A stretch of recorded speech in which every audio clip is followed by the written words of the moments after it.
আমরা তো একটা রোড ম্যাপ দিয়েছি আমাদের ইশতেহারে। সো আমাদের ইশতেহারগুলো যথেষ্ট বাস্তবসম্মত। তো সেই জায়গা থেকে আমরা আমাদের ইশতেহারগুলো পালন করার চেষ্টা করব। আমাদের ইশতেহারে আপনার এমন কিছু রাখিনি যেটা অবাস্তব বা আকাশ কুসুম কল্পনা করে এমন কিছু।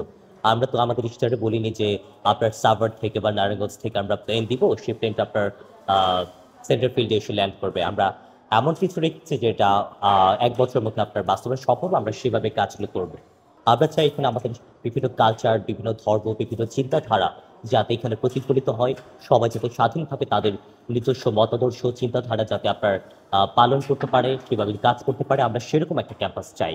অনেক অনেক রিউমার ছড়ানো হয়েছে। যদি আপনার দায়িত্বে চলে আসে তাহলে সেক্ষেত্রে আপনার নারী শিক্ষার্থী যারা আছে তাদেরকে আপনার হিজাব পড়ানো হবে বা বাধ্য করা হবে।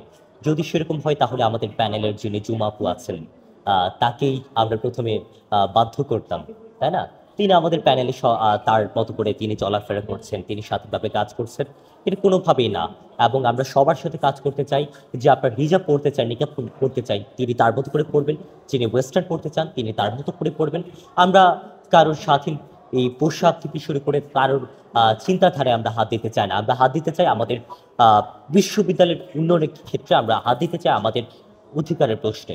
আমি যেহেতু এখন বিজয় হয়ে গেছি, বা এই যে বিজয়ী তো বলবো না, আমি নির্বাচিত হয়ে গেছি। তো সেহেতু আমাকে এখন অনেক বেশি ছাড় দিতে হবে সব জায়গায়। আমি আমার মতো করে কাজ করে যাব। কে কি বলবে সেটা নিয়ে আমি এত বেশি মাথা ঘামাতে চাই না। আর এখন কথা হচ্ছে আপনার দায়িত্ব তো অনেক বেশি। সো আপনার সব জায়গায় একটু ছাড় দেওয়া লাগবে।